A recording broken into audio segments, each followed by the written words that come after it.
Hey, welcome to the Connect, Grow, Multiply podcast. My name is Michael Gossett, and the one and only Todd Hamans is with us today. Todd, how are you doing? Doing well. Thank you for having me. Todd serves as our discipleship pastor here at Green Acres, so he is all things discipleship, birth through... Senior adults. Senior adults. I was going to say birth through death. I don't think that's appropriate. Some people say womb to the tomb. I don't think any of that is okay. But we especially as we are kicking off our Christmas season. That's right. We want to talk about life because Jesus, the fact that he came, has given us life. That's exactly All right. But before we get into that, Todd, I do want to ask just a couple of personal questions. Okay, great. Are you ready for this? Can't wait. Okay. I want you to tell us, what are your favorite, or what is your favorite holiday tradition? Christmas. Just one, or can I name a few? No, go for a few. Just go for it. Because you're just going to make us be curious now. Sure, yeah. Christmas traditions, holiday traditions. I really love Christmas food. You know, I think about... What is the difference between Christmas food and Thanksgiving food? So, my grandmother was a sweet Southern lady who baked... From? Mississippi. All right, right. I knew that Jackson, because your mom's from Mississippi That's right. also. She would only make certain types of Christmas cookies. Okay, sugar I can't wait cookies. to figure this That's out. right. Cheese straws. You ever had a cheese straw? Delicious. Dude. From the South. You get it. I've not heard about a cheese straw been years, in quite you some know. time. You know, you drink a little eggnog. Do you know how to make cheese straws? I have the recipe. I've never attempted. This is the year. This is it. Let's do it. This is the year. Next week, come back next week. We'll give you a report. We're gonna do a little cheese straw instruction. It's gonna be great. I can't wait. All right. That's You right. just promised us to do something. I don't Yeah. know if I'm in. I'm in, But if you're you in. are. Okay. Okay. So food. Yeah, is yeah. great. Food. Man. What was the main? Can I just ask? What was the main dish of the food? Okay. All right, we talked about cheese straw. So Christmas Eve, we would do two different things. We would do chili and gumbo. Okay. Okay. Christmas Day was typically like ham, all the traditional sides, that kind of stuff. Okay. So can I just share this? Absolutely. Because Todd and I both are Southeast boys. All right. Grew up in the Southeast. That's right. And so traditions here in Texas are a little bit different. true. All right. And people make fun of me. You know what we had every Christmas Eve? All right. My grandparents would come over, my cousins, Yeah. every Christmas Eve. You know what we would have? I don't. Why don't you tell me? We'd have meatloaf Okay. and collard greens. Ooh, collard greens. Yeah. But we'd also have green beans. Yeah. And we would also Collard have greens. a little bit of dessert stuff. Yeah. But always we would have, oh man, what is the name of that? Watergate salad. Okay. Have you ever had Watergate No, salad? No. All right. If anybody knows about Watergate salad, all right, my mom makes the best Watergate salad. Watergate All salad. right. And you just got to You eat feel around the confident that that's what pineapples. it's called? Okay. It sounds like something Yeah. Nixon did. Was it called Waldorf salad? No, Okay. no. It was Watergate. Okay, Watergate. Yeah. I'm going to ask my mom as soon as we're done with So this. it I'm was going to like confirm. it was But like a Nixon it scandal. was not scandalous. Okay. It was like marshmallows and pineapples. Okay. And like a Yeah. green pudding. Pudding. But the thing is you can't put a G on the end of it. But It was it pudding. wasn't a pudding. No, it's like a Cool Whip. Yeah, even better. It's getting worse. All right, best. but we're moving on. Yeah. All right, so that was your food thing. All right. Love that. Man, going and seeing Christmas lights, that's always a blast. Loading up the kids in the car, driving around town. That's always fun. One thing that I really love to do is make decorating the tree like an event. Yeah. You know, sometimes it's easier just to put the kids to bed and Yeah, because hang this the year you had your ornaments. elf hat and your elf ears That's on. right. We did that. Yeah. That's right. But yeah, just taking time, slowing down, taking time to do certain things and making it special. So Yeah. whether it's lighting and hanging ornaments on the tree, riding around town, looking at lights, just spending a lot of family time. Yeah, that's some my of our favorite. favorite, excuse me, Yeah. favorite family stuff. What else? Do you have any other as well. specifics? Let's see. As far as traditions, I'll tell you, and this is not because I work at the church, Sure. but I'm being dead serious. Okay, you know what one of our favorite traditions is? What's that? Coming to the Christmas Eve service. It's the best. I love it so much. My kids love it. Doing the candle service, the Candlelight, Lord's Supper. Yeah. I love a candlelight service. Oh, man, it's so great. It's always fun. I almost wish, like, why don't we do one on St. Patrick's Day or 4th of July? No, that would take away from 4th of being July super would special. be good. Yeah, to light up. But man, I'm with you. The older I get, Yeah. oh my gosh, candlelight service and is the best. and it's just always just so good to just be together. Absolutely. It makes you slow down. Yeah. You know. Yeah. And that's really what it does for us. Absolutely. What about when you were a kid? Do you have like a favorite memory from Christmas? Oh man. Something like that. So, not to sound like the Christmas story or anything, but I do remember the year that I got my first BB gun. Yeah. And I was so excited. I think I was like 6. It was a Red Ryder. It was a it was a Red Ryder. Yeah. And then I got a Daisy airsoft gun. Stepped It was it up. more You leveled powerful. up. Okay. You know, I see you that. could pump that bad boy like 12 Put BBs times. or pellets in it. And that would go through a squirrel in no time. Yeah. I mean, it was very violent. So good. Can't believe my parents let me just walk around with that thing. But the South. I remember that. What about you? Favorite memory? Gosh. You know, I could go down the receiving gifts thing, which, Yeah. you know, I got a Sega Genesis one year. Oh, yeah. Yeah. Got a Super Nintendo one year, you know, all those fun things. I think if I allow a little nostalgia to come out, one of my favorite things, and now I try to do this with my kids, is about a week before Christmas starts, we'll look at the nativity scene, right? Yeah. And every night I'll share the story of Christmas, but from the perspective. Now, did your parents do this with you? Yeah, Okay, my mom and dad would yeah, do this. Cool. And so as a kid, I remember sitting around, my dad would tell the story of Christmas through the nativity scene from the perspective of whoever it was. So he would, you know, give Joseph's perspective or Mary's perspective or even the donkey's perspective. I remember him being like, oh, yeah, but it was important that the donkey was there, you know, and he would do that. And so that was a lot of fun, and it was really cute. So with little kids, I've tried to mimic that. So Yeah. that's fun. That's a cool memory. Yeah. I need to incorporate that. We read the story together every Christmas Eve. Yeah. But I need to add that. Which story? The birth of Christ, Okay, the only that's story. good. Okay, good to know. Let's. I was going to ask you this. Okay. But we've kind of moved on from it. But Yeah. I still want to ask it. Yeah. What is your favorite Christmas song? Gosh.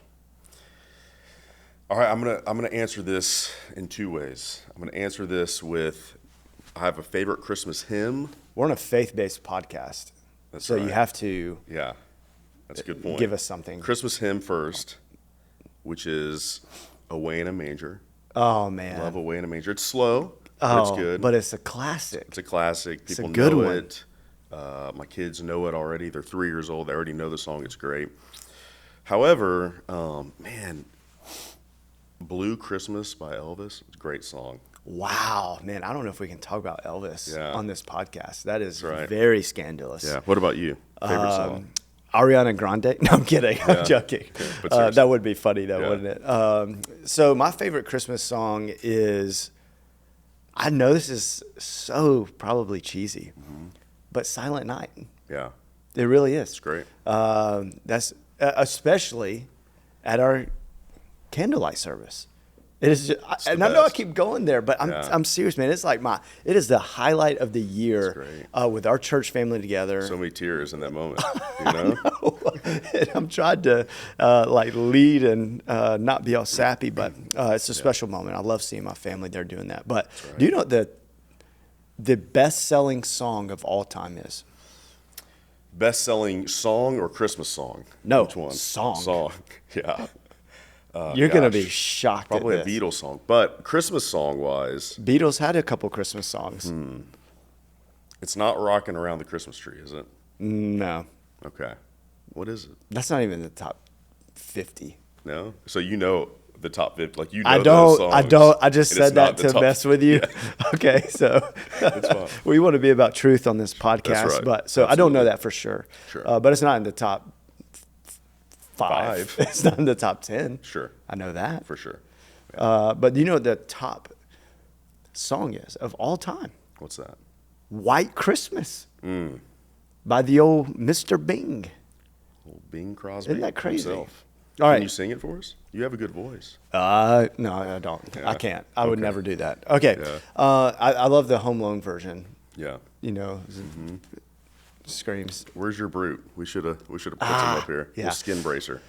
So when you think of all these traditions, when you think of Christmas season, and as we are kind of realigning, aligning our hearts toward Christmas, and you and I both know that, listen, even in church, we get so distracted by everything that's going on. Absolutely. What is a passage, a go-to passage for you personally that you just go back to, that just kind of draws you back into what Christmas really is about? Yeah, that's a great question. You know, it's funny. We're coming off of the Thanksgiving time, the hills of Thanksgiving.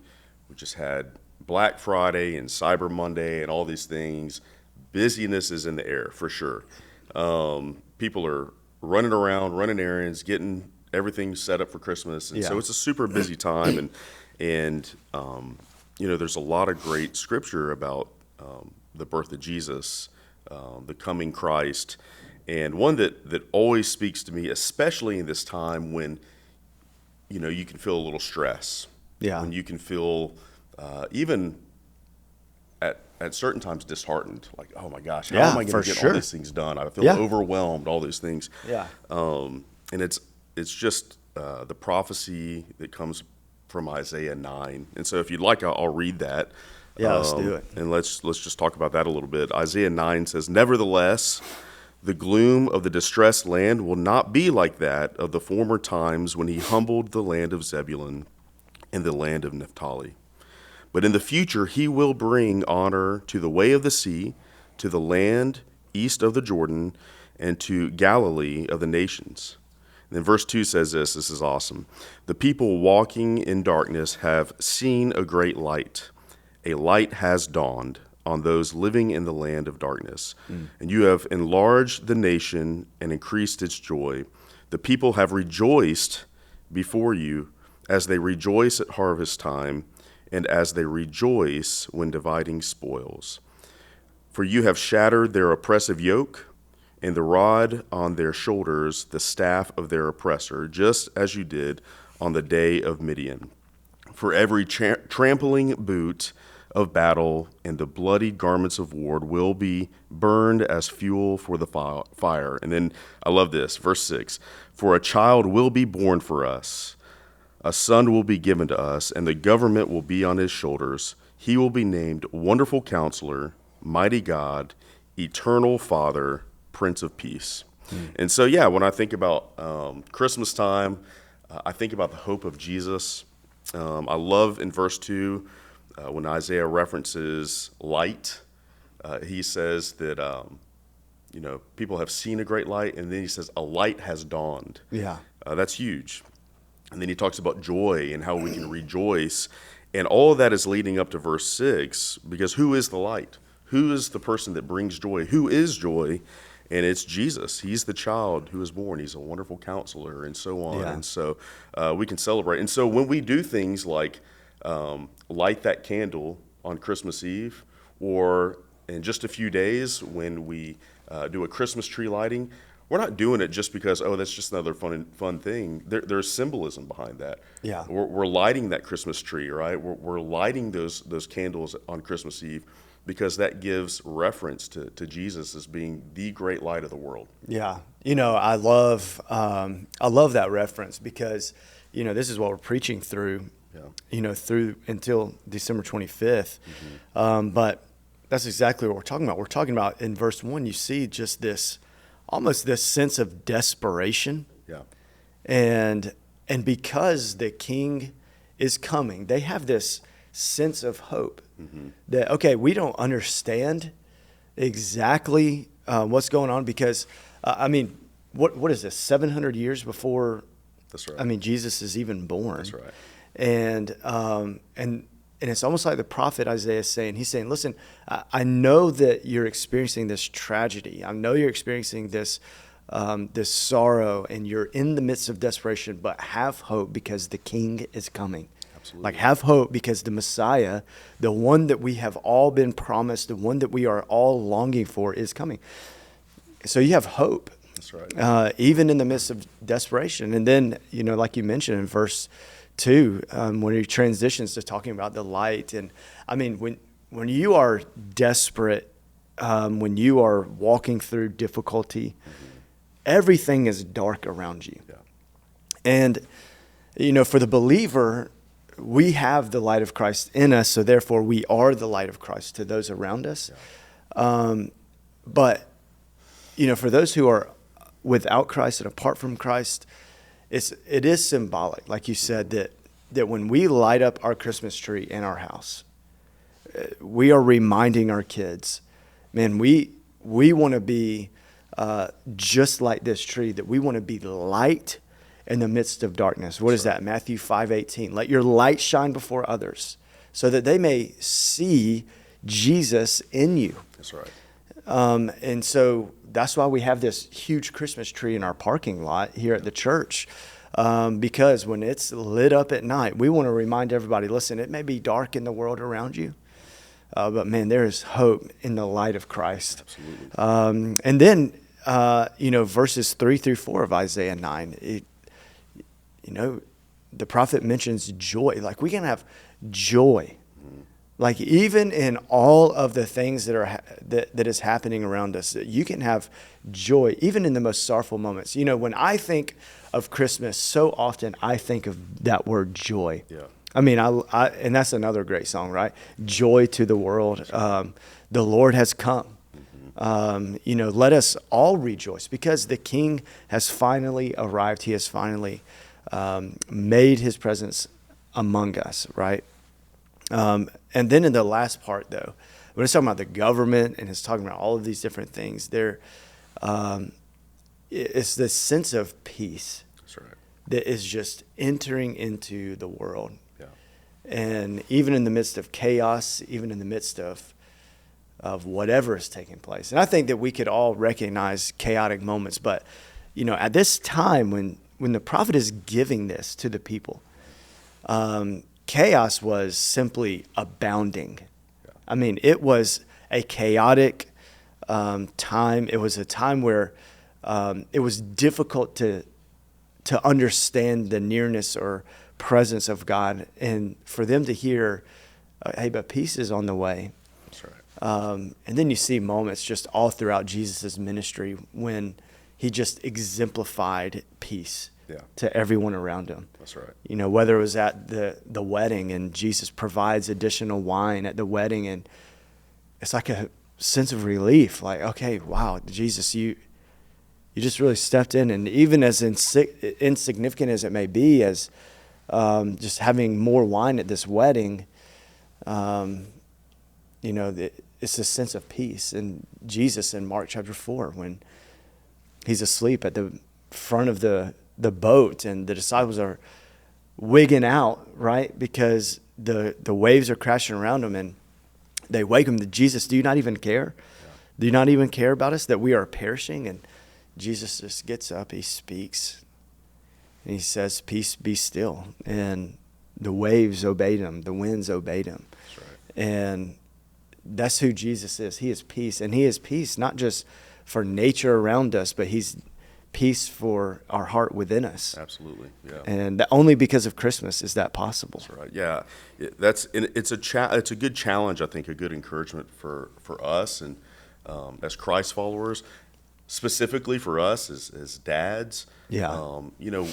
We get to model Jesus. We get to truly live out his words as well. And so, if Jesus was someone who brought calm, brought peace, brought joy, I want to emulate that. I want my kids, I want my coworkers and my friends to see that. And so, like, when I walk in the door tonight, does peace walk in with me? Does joy walk in with me? That's good. And so, entering into this season, I want to be able to be a great follower of Jesus, who people would say, man, when they look at Todd, or they look at Pastor Michael, or others on staff, or whoever's listening to this, man, I see Jesus through this person. Yeah. Man, that's such a good point. And so many times, though, in the Christmas season, it is everything but peace. That's right. It is everything but Christ. Yeah. It is everything but joy. I mean, we feel this season, you alluded to it earlier, with just packing in our schedules with everything. So Luke 2:15, I'm going to jump real fast, Todd. Let's do it. Luke 2:15 says, when the angels went away from them into heaven, the shepherds said to one another, let us go over to Bethlehem and see this thing that has happened, which the Lord has made known to us. The NIV says this. It says, when the angels had left them and gone to heaven, the shepherds said to one another, let's go to Bethlehem and see what has happened, what the Lord has told us about. It is this idea of we have to hurry to see what God has done. Absolutely. And so hurrying is not evil in and of itself, right? The problem is when we live in a state of hurried behavior or rushed, we're never in the moment, and we're only having to get the next thing done, the next task accomplished, the next gift bought, the next dinner. Because here's the truth. You see it at Thanksgiving and you see it at Christmas. You are either cleaning your house or you're packing the car. That's right. All right. You're either cleaning the house and packing the car. And look, for your family, for my family, packing the car means that at least a third of your home is inside that car. That's right. To make a successful trip. On top, we got the hitch. Okay, everything. Right. I mean, we are the Griswolds, right. Trying to just. Who are they, Pastor Michael? It's a family. That's right. Yeah, from the Old Testament. From the It's fine. Yeah. Griswolds. Yeah. That's a fun. Anyways, yeah, we can't talk about the Griswolds because they were always in a hurry and never appreciated the true story of Christmas. But That's right. I'll tell you though, that's been a challenge for me personally. Is I want to slow down so that, like you're talking about, not only do I want to slow down so that I can be in the presence of the Lord, but I can slow down enough that I can be Christ to those around me, so that I can be intentional. You cannot be intentional and be in a hurry at the same time. It's true. Yeah. It's impossible. And that Jesus, he lived an unhurried life here on earth. And yet he accomplished more than any other person on earth. Yeah. And so I think about that a lot, and especially during, Thanksgiving, Christmas, this holiday season.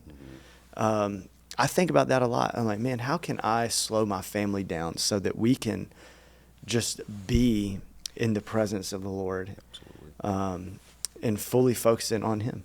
That's good. Yeah.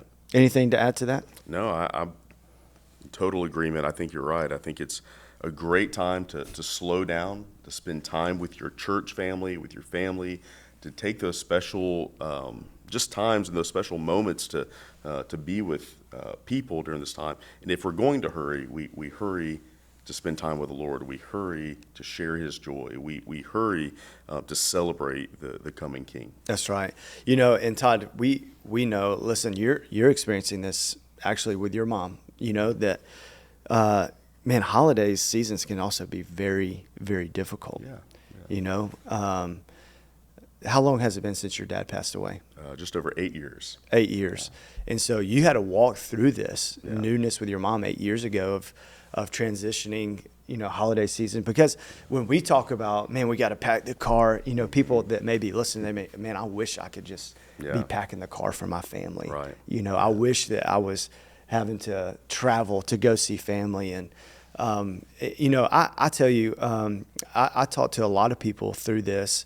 And, I love this that says in Proverbs 8:17, I love those who love me, and those who search for me find me. Yeah, I know that's maybe a strange verse to think about for the holidays, but man, I find a ton of peace in that for me personally. That, and for those that you may find yourself, I don't have family around me. I don't. First of all, if you don't have family around you, we will get family around you. Yeah. And second of all, I love the fact that because Jesus came, because Christmas happened and Jesus dwelt among us, the promises that Jesus gives us of him not forsaking us, him not leaving us, are true because the fact that he came and dwelt among man. And when you seek him, you find him. And so I just want to give that encouragement because I know it's not easy. And so we want you to know that you have a church family right here at Green Acres. Make plans to join us any Sunday.